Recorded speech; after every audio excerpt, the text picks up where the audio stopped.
Olá a todos. Primeiramente queria desejar a paz do Senhor a todos, né?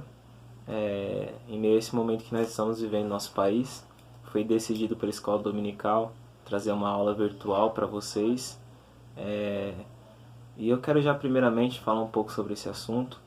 Jesus nos alertou em Mateus capítulo 24 que nesses momentos de crise, o que nós devemos não ter é medo. Não devemos temer em meio a esses momentos de crise. Ele vai estar falando de terremotos, vai falar de guerras, rumores de guerras, epidemias, e ele fala para nós não temermos, que é necessário que isso aconteça, e ele chama isso de o princípio das dores, ou últimos dias, né? E um dos conselhos que ele fala é para que nós não nos amedrontemos. Já na aula de hoje nós falaremos um pouco sobre Cristo, o maior de todos. Antes já quero elogiar ao corpo docente, à diretoria da Escola Dominical, por estar nessa iniciativa de não desistir de estudar a Palavra de Deus, de estudar um pouco mais o que Deus tem para nos ensinar. Peço que vocês tenham paciência, mas agora, antes de tudo, abram mão de tudo que vocês estão fazendo, tomem pelo menos 10 minutos do tempo de vocês, 10, 15 minutos do tempo de vocês. Se o cachorro começar a latir aí na sua casa, pede para ele latir mais baixo. Se o bebê começar a chorar, dá a mamadeira pro bebê. Se a mãe pedir para lavar a louça, lava a louça. Tome um tempo agora, vamos estar meditando um pouco na palavra, vamos estar aprendendo um pouco mais da palavra. Irei estar disponibilizando para vocês, né, o arquivo no PowerPoint, no grupo da mocidade, dos adolescentes também. Nessa lição nós vamos pegar 3 objetivos. Aprender um pouco sobre o Deus que se fez carne, aprender que Jesus ele é maior que todos os anjos e que Jesus é maior do que o profeta Moisés. Esses 3 são os objetivos da nossa lição de hoje. É interessante quando a gente vê ou ouve sobre o Verbo encarnado, a gente já abra em João, o Evangelho de Jesus, escrito por João, no capítulo 1, dos versos de número 1 ao verso de número 14. João 1, do 1 ao 14, vou estar lendo. No princípio era o Verbo estava com Deus, e o Verbo ele era Deus. Ele estava no princípio com Deus. Todas as coisas foram feitas por meio dele, e sem ele, nada do que foi feito se fez. A vida estava nele, e a vida era a luz dos homens. A luz resplandece nas trevas, e as trevas não prevalecem contra ela. Houve um homem enviado por Deus, cujo nome era João. Ele veio para testemunhar a respeito da luz, a fim de que todos vieram a crer por meio dele. Ele não era luz, mas veio para testificar-se a luz, a saber, a verdadeira luz que, vinda ao mundo, ilumina a todo homem. E o Verbo estava no mundo, e o mundo foi feito por meio dele, mas o mundo não o conheceu.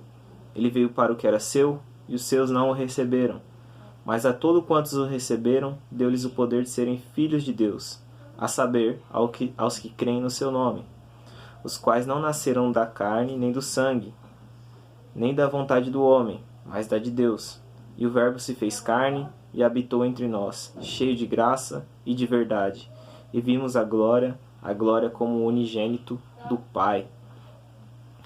Primeiramente, vamos entender o contexto em que João está falando isso, né? Aquele contexto era onde o pensamento grego dominava naquela época, um pensamento chamado gnosticismo. E naquele momento, o pensamento grego estava se misturando com a fé judaica. O estudo filosófico grego se misturando com a fé judaica. E aquilo estava criando um sistema de dualismo que o povo grego cria. E esse dualismo ele diz o quê? Esse dualismo ele nos diz que a matéria, ou a carne, o corpo, tudo que provém da matéria é de obra maligna. A matéria é maligna. Porém, o espírito vem de obras boas. Esse era o pensamento grego da época. A matéria era ruim, o espírito era bom. Logo, com esse pensamento, os gregos eles refutavam algumas ideias do cristianismo, como a ideia da criação, a ideia da encarnação e a ideia da ressurreição. 3 pontos principais do cristianismo. Hoje nós vamos falar um pouco sobre a ideia da encarnação. Como eles criam que nada de bom viria da carne, nada de bom, nesse pensamento grego, Cristo não poderia ser Deus, porque eles não criam que a carne era boa, que a matéria era boa. Então os gregos refutavam a ideia de Cristo ser Deus. E em meio a todo esse pensamento histórico, através desses estudos de Platão, Aristóteles e Sócrates, veio João. O apóstolo João ele já inicia o evangelho falando sim, Cristo é Deus. Cristo é o Filho de Deus. Cristo estava com Deus. João veio na contramão de todo o pensamento daquela época. Vejamos que no primeiro versículo ele já vai falar que no princípio era o Verbo, e o Verbo estava com Deus. Vejamos a conjugação que João nos traz, o era e estava.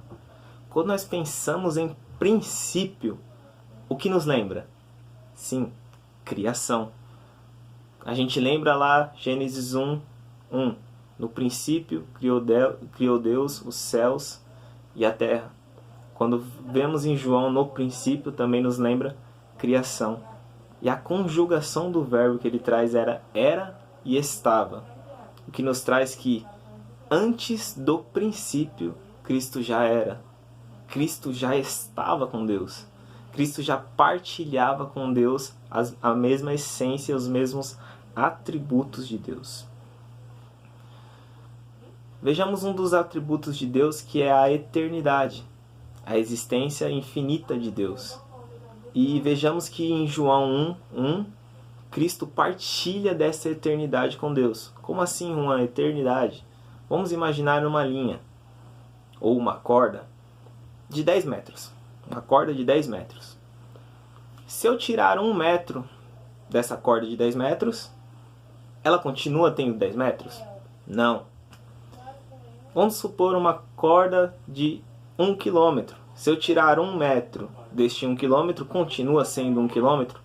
Também não. Se for, exagerando, 1 milhão de quilômetros. Se eu tirar 1 metro, continua sendo 1 milhão? Não. Também não continua sendo 1 milhão de quilômetros. Já, se for uma corda infinita, que não acaba, se eu tirar 1 metro, ela continua sendo eterna, continua sendo infinita. Se eu tirar 1 metro, 1 quilômetro, continua sendo eterna e continua sendo infinita. Se eu tirar 10 mil quilômetros, ela continua sendo eterna e continua sendo infinita. É isso que significa o atributo de Deus, que a gente pode entender, que Cristo estava desde a eternidade com Deus. É o que João nos traz em João 1:1. E no 2, João ele confirma o que ele já havia dito. Ele estava no princípio com Deus. No princípio ele já estava. Versículo de número 3 vai falar que todas as coisas foram feitas por meio dele, e sem ele nada do que foi feito teria sido feito. Como assim, Juan? Cristo ele é a obra, ele é a chave essencial de toda a criação. Aqui é posto que sem Cristo nada existiria. Não existiria céu, não existiria terra, não existiria mar, não existiriam animais, nada existiria sem Cristo. Então Cristo é o ponto essencial da criação. Através dele foram feitas todas as coisas. Aí a gente vê um princípio científico que diz que na natureza nada se cria, nada se perde, tudo se transforma. Vejamos um vaso de barro. O vaso de barro, para que nós possamos fazer um vaso de barro, é necessário o quê? Água e barro, ou apenas a argila. Eles não foram criados por nós, a água e o barro. Nós utilizamos essa matéria-prima. Mas a água e o barro, ela foi criada por Deus e foi criada a partir do nada, foi criada a partir do zero. É onde a nossa fé entra em confronto com a ciência. A ciência não crê que algo possa partir do nada, já a nossa fé, ela crê. Por isso que a nossa fé é a certeza daquelas coisas que nós não podemos ver. Certeza das coisas que nós não vemos é a nossa fé. Tanto é que nós também recebemos uma promessa de um reino inabalável. Não um reino terrestre que nós temos aqui, que um dia vai acabar. Não uma terra, algo que possa apodrecer, mas sim um reino espiritual. Um reino que não pode ser abalado, um reino que não pode ser destruído. A nossa fé, ela é forte. Outro ponto que João traz nos versos de número 4 e número 5, é que nele estava a vida. Vejamos que estávamos presos sobre o jugo do pecado, sobre o jugo da escravidão, e o salário disso é a morte. Merecemos a morte, porém Cristo, ele veio e nos deu a vida. Ele pagou o preço por nós e nos deu o direito à vida eterna. Outro ponto também que João vai falar é que também nele estava a luz. A luz também nos traz que nenhum mal prevalece contra a luz. Logo, Jesus nos aconselha que nós sejamos luz do mundo e sal da terra. Luz para que nessa terra nós possamos mostrar o que é a verdade. Luz para que nessa terra não haja escuridão. Sal para que nós possamos dar sabor a esta terra. E no final dos versos 10 ao 14 vai falar que o Verbo ele se fez carne, Cristo se fez carne e habitou no nosso meio. Ele veio para os seus. Como assim para os seus? Ele veio primeiramente, isso nos traz uma menção, que ele veio primeiramente para os judeus, para o seu povo, para o povo escolhido de Deus. Mas os seus não o receberam. Mas todo quantos o receberam, lhes deu o poder de serem chamados filhos de Deus. Outro ponto é que Cristo também nos fez ser herdeiros, co-herdeiros de Deus, co-herdeiros de um reino eterno. Vejamos em Filipenses 2, 5 a 11, que é o que resume esse primeiro tópico, que ele diz assim, que tende em vós o mesmo sentimento que houve em Cristo Jesus, o qual não teve por usurpação, ele não quis se achar ser igual a Deus, mesmo sendo Deus. Antes mesmo ele se humilhou, esvaziou de si mesmo, tomando forma de servo e semelhante aos homens. Além disso, ele foi obediente até a morte de cruz. Com tudo isso que ele fez, Deus o exaltou e colocou o seu nome soberanamente acima de todo nome, para que ao nome de Jesus Cristo todo o joelho se dobre e toda língua confesse, dos que estão no céu, na terra e debaixo da terra, que Jesus é o Senhor, para a honra e para a glória de Deus Pai. Um outro tópico também que nós vamos abordar aqui rapidamente é que Jesus é maior que todos os anjos. Hebreus capítulo 1, quero convidá-los a abrir Hebreus capítulo 1, verso de número 4. Antes de chegar no verso 4, o contexto que está falando aqui é que Deus ele já havia falado através dos profetas na antiguidade. Deus ele veio testemunhar através do seu Filho, através de Cristo. E através desse testemunho, Deus deu a Cristo um assento à sua destra. E o versículo de número 4 vai dizer assim: tendo se tornado tão superior aos anjos, quanto herdou o mais excelente nome do que eles. Logo, Cristo é superior que qualquer anjo. Por quê? Sendo primogênito, ou o único Filho de Deus, o unigênito de Deus, os anjos o adoram. Vamos ver em Apocalipse os anjos se prostrando e cantando: Santo, Santo, Santo é o Senhor dos exércitos, aquele que era, aquele que é e aquele que há de vir. Primeiro tópico, os anjos o adoram. Segundo tópico, sendo herdeiro de Deus, filho de Deus e rei dos reis, os anjos o obedecem. Terceiro tópico, sendo criador junto a Deus, ao lado de Deus, no momento da criação, os anjos o servem. Vamos abrir rapidamente no Salmo de número 91, Salmo de número 91, versículo de número 11. Porque aos seus anjos dará ordens a teu respeito, para que te guardem em todos os teus caminhos. Eles te sustentarão nas suas mãos, para não tropeçares em alguma pedra. Cristo, Jesus Cristo, é o nome que está acima de todo o nome.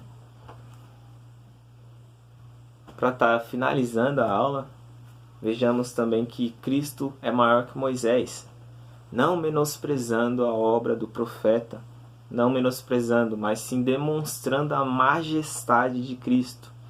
Moisés ele veio para libertar o povo de Israel do cativeiro do Egito, libertou, foi o salvador do povo de Israel do cativeiro, e Cristo ele é o que veio cumprir essa promessa de salvação. Cristo ele é o salvador da humanidade inteira.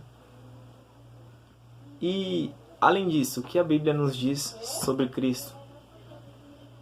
A Bíblia nos diz que Ele é o bom pastor, Ele é a porta, Ele é o caminho, Ele é a verdade, Ele é a vida, Ele é o Cordeiro imaculado, Ele é o alfa, Ele é o ômega, ou o princípio, Ele é o fim, Ele é a ressurreição, Ele é o pão da vida e finalizando, Ele é o nosso Salvador. A aula de hoje foi para apresentar-lhes quem é Jesus Cristo, o nosso Salvador. Peço que vocês orem pelas nações do mundo. Peço que vocês peçam misericórdia a Deus. Que nós possamos estar sempre aprendendo mais da palavra de Deus. Agradeço pela minha oportunidade. Que nós possamos estar crescendo em graça e em conhecimento. Deus os abençoe.